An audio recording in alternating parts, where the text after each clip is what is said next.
My biggest fear is going back to a place where I was 3 years ago when I was depressed. It's the scariest place I've ever been.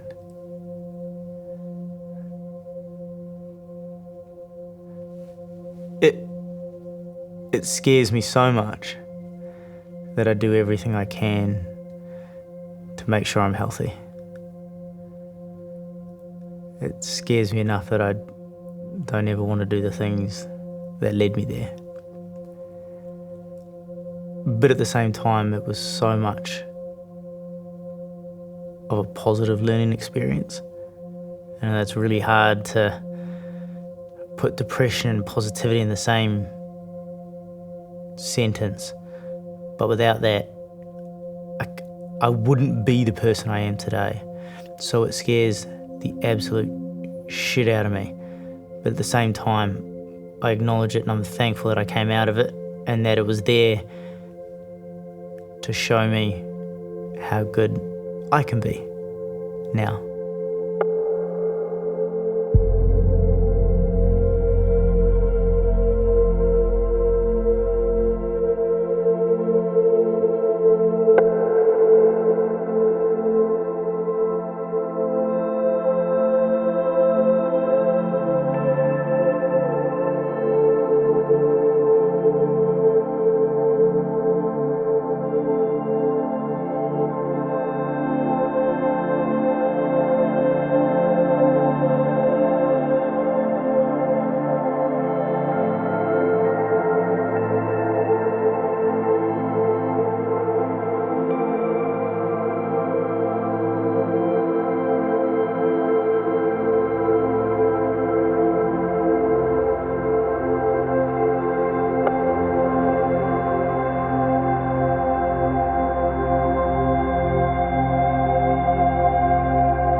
There are definitely days when my body, the physical part of it, no matter like how tough it is, how many tackles I make or like whatever, you know, as a rugby player, it's physical and manly. There are definitely days when that doesn't mean a thing because inside I'm like, I'm broken, eh? Nothing really recent, but there have been times when I go out and play footy and smash it, you know, but I get home and just empty or something's going on and I'm just, you know, I'm battling away behind the scenes, but that's what it is nowadays half of the time, isn't it? It's just putting up a front. We're masters of the mask. I think after high school, 3 years or something, there was like a phase where I just developed like, say, anxiety. I guess it's such a blanket term that people use, anxiety, but I was just feeling like literally fear, emotionally, but also physically, like as in the form of tension and fatigue. Like I was hiding from some threat or something. I was just in a state of fear without cause, sometimes just waking up and just feeling tight and afraid, like, and no hope, but at the same time being like, what the fuck, there's nothing, my life's good, like there's literally nothing to be afraid of or worried about. Yeah, look, I think that for me, I was on an anxiety-based depressant, so I was having anxiety attacks often and ignoring them. And while they're two different illnesses, they're quite related, so people can have anxiety all their lives and not fall into a depression, but there's a higher likelihood that you will. And so I was an anxiety-based person who fell into a depression. I just didn't tell anyone. I kept it all to myself. Yeah, I remember when I was going through my anxiety and my dark patch, that I used to come to training and there would be boys with, I guess, visible injuries.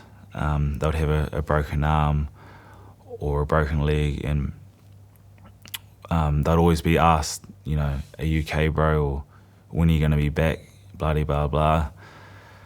And I used to sometimes just stand there and think, I wish they knew how I felt inside, and I wish they could ask, like, are you okay, bro, or like, how are you? But I was too embarrassed to tell them what I was going through. My life had gotten so bad that I didn't know how to deal with me. And I definitely was calling to try and find some sort of connection with everyone I could. But it hadn't have been for my mum or my mate Darren or my mate Damon, I probably wouldn't be here. And it wasn't out of being selfish, because I know a lot of people like it's the most selfish thing to do. Like it was so hard. It wasn't about anybody else. It was like I just didn't want to feel pain anymore.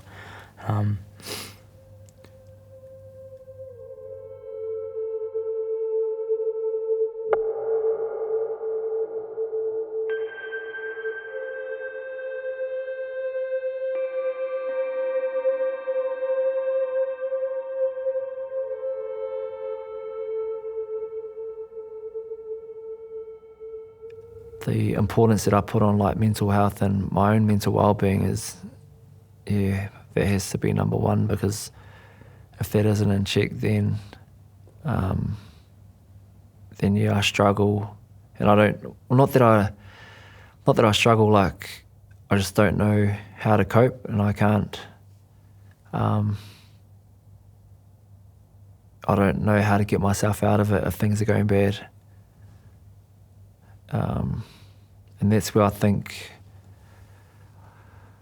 so I've realised that, you know, it's all good to struggle, and, you know, that mental health, like you have your ups and downs, and, you know, I'm no different. I have great days. I have days when they suck and things don't go to plan, and I think that something's wrong, and that's all good to think that, but it's how I get myself, how I process that, how I get myself out of it, and how I keep, I guess, moving forward and getting on with things. You know, you've got to know the signs, you've got to understand where you are emotionally so that you can take control of that. And, you know, if you're starting to feel those stresses, and mine comes back when, you know, when I have my doubts come back. So I know when I'm starting to get stressed because some of my doubts that I've already dealt with, so those famous mind traps will come back. So I know when they start coming back, I need to look after myself a bit.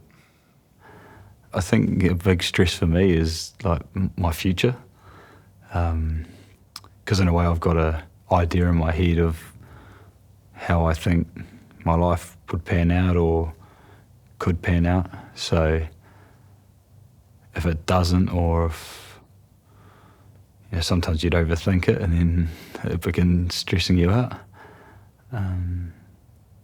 The biggest contributors to my stress would be being way too preoccupied and having more things piled on top, and then feeling like I can't get any of these things done, which leads to my guilt, which then leads to me feeling really shitty about it. So, and it's infuriating. Yeah, I get frustrated as well when I'm feeling down, but I just don't know why I'm feeling down, or trying to figure out like why I'm feeling like this. That's the most frustrating thing, and especially when people are trying to help me and my wife's trying to help me, but I just have like it's frustrating.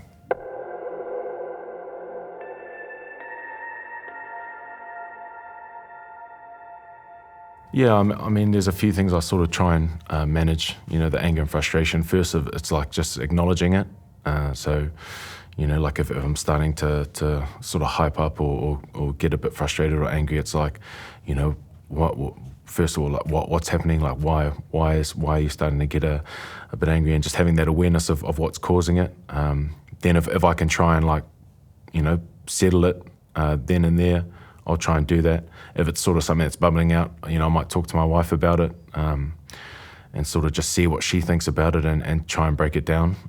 So there's definitely a couple of things that I sort of use to help to try and, you know, manage those feelings. I think I've got a lot of different ways to release emotions. Like you can go for a beer with mates, you can go to golf, or you can go take yourself away, you can go watch a movie by yourself in bed, and I think all of those things are releasing certain emotions, and I don't know, I don't think there's one right way or one wrong way sort of thing. I think there's so many so many different there's so many different emotions we feel, but then there's so many different emotions that we can sort of, or so many different pathways we can sort of release those emotions or get in touch with them, or then sort of find ways how to deal with them, because obviously, the more stress and frustration and anxiety and stuff we put on ourselves, the more it builds up over time. And I think maybe like sometimes you do it without even realising you're doing it as well. Like I've definitely felt myself, if you're feeling a bit anxious about things, about say team selection or anything like that, and if you can feel a bit of anxiety coming over, you can sort of take yourself away and watch a movie or something, and maybe you don't consciously be like, oh, I'm going to take myself away and sort of have some downtime, but you sort of end up doing it anyway. And I think it's important. Maybe you develop it over time. I'm not too sure. I don't know if I realized what I needed to do, but I slowly shifted my weight so that I was like stepping into life, and I just started with small things, changing my ways of thinking and changing the way I was eating and drinking water and making sure I was sleeping as like the basic shit, you know, like just looking out for the basics. Yeah, like as soon as I told someone, like, it helped me to get better, and they helped me to get better, and the more people I told, pretty much the better I got. I went and saw a specialist and everything like that, and he gave me medication which helped me, but definitely opening up has helped me a lot through it. Like, it's been a long process. Like, you know, I went through probably 6 months of it, but it took a good year to really get over it, to where I am now.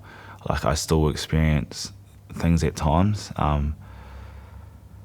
but yeah, like, if I could say anything to anyone that may be going through it out there, like, as soon as I told someone, and they talked to me about it and got me help, like, that was the start of me getting better. What I've gained when I do share to different people is I get a lot of, I get most of the time the people are going through exactly the same thing as you or have experienced it, and it's like that in itself is beautiful, because like your whole life or your childhood, you think that you're only yourself is going through these kind of things, and it's kind of portrayed like that. And when you finally do, honestly, like, just through experience, when you do, like, you're so vulnerable, and then you hear someone just go, man, I'm going through the same thing, and then you hear someone going, like, it's okay, we'll go through it together. Like, just hearing like different perspectives and different like encouragements from those specific people is like, honestly, is like the best feeling in the world. And then just from that, like, you just bond stronger relationships. These guys in my life right now that I would never last year have thought I'd be close with, and just through opening up and like connecting with them and talking about our feelings and what we're going through, like our journeys, like we've just connected like so strongly, and it's, I always use beautiful because it is, and just hearing different perspectives and having a lot of people and the encouragements and saying that they're going through that same thing is kind of like, it's really nice as a man to hear that and know that you're not going through things or going through an experience alone. Yeah.